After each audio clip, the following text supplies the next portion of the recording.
السلام علیکم۔ پرانے وقتوں کی بات ہے کہ ایک بادشاہ کے دربار میں ایک اجنبی حاضر ہوا اور بادشاہ سے نوکری کا طلبگار ہوا۔ بادشاہ نے جب اس کی قابلیت دریافت کی تو اس نے بتایا کہ وہ سیاسی ہے۔ بادشاہ کے پاس پہلے ہی سیاست دانوں کی لمبی قطار تھی، لیکن اتفاق سے اس کے استبل کا مسئول یا ذمہ دار فوت ہو چکا تھا۔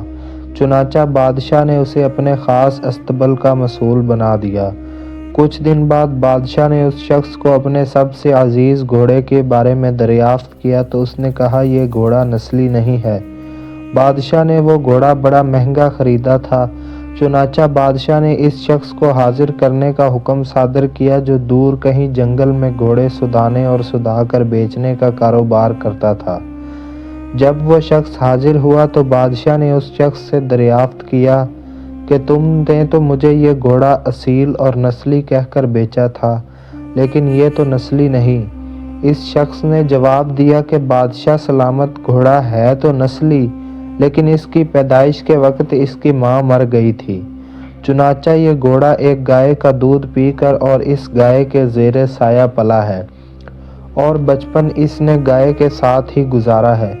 بادشاہ نے اس شخص کو رخصت کیا اور اپنے استبل کے مسئول کو بلا کر پوچھا، تم کو کیسے پتہ چلا کہ گھوڑا اصیل نہیں؟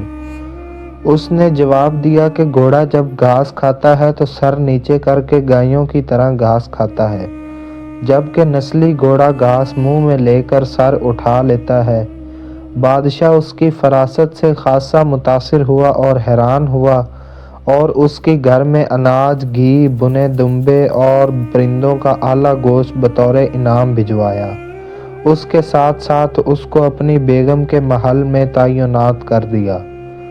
کچھ عرصہ گزرنے کے بعد اس نے اپنے مصاحب سے اپنی بیگم کے بارے میں رائے مانگی تو اس نے جواب دیا کہ اس کے طور اطوار تو ملکہ جیسے ہیں، لیکن شہزادی نہیں ہے۔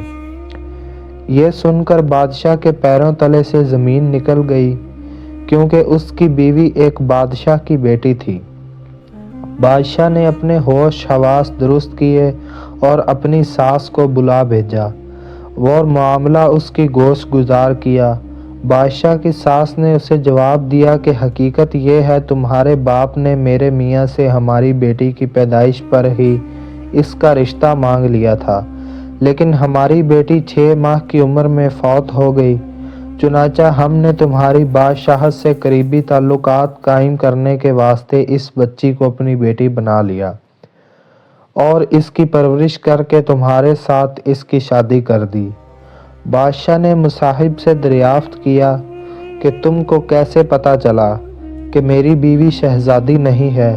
اس نے کہا، اس کا سلوک خادموں کے ساتھ ٹھیک نہیں، اور بادشاہ اس طرح نہیں کرتے۔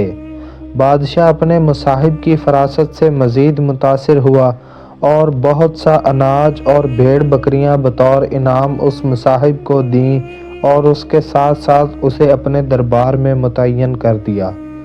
کچھ عرصہ گزرنے کے بعد اس نے اپنے اس مصاحب سے اپنے بارے میں دریافت کیا۔ مصاحب نے کہا، اگر جان کی امان پاؤں تو عرض کروں۔ بادشاہ نے اس سے جان کی امان کا وعدہ کیا تو اس نے کہا کہ تم ہو تو بادشاہ، لیکن نہ تم بادشاہ کے بچے ہو، نہ تو تمہارا چال چلن بادشاہوں جیسا ہے۔ یہ سن کر بادشاہ کے پیروں تلے زمین نکل گئی۔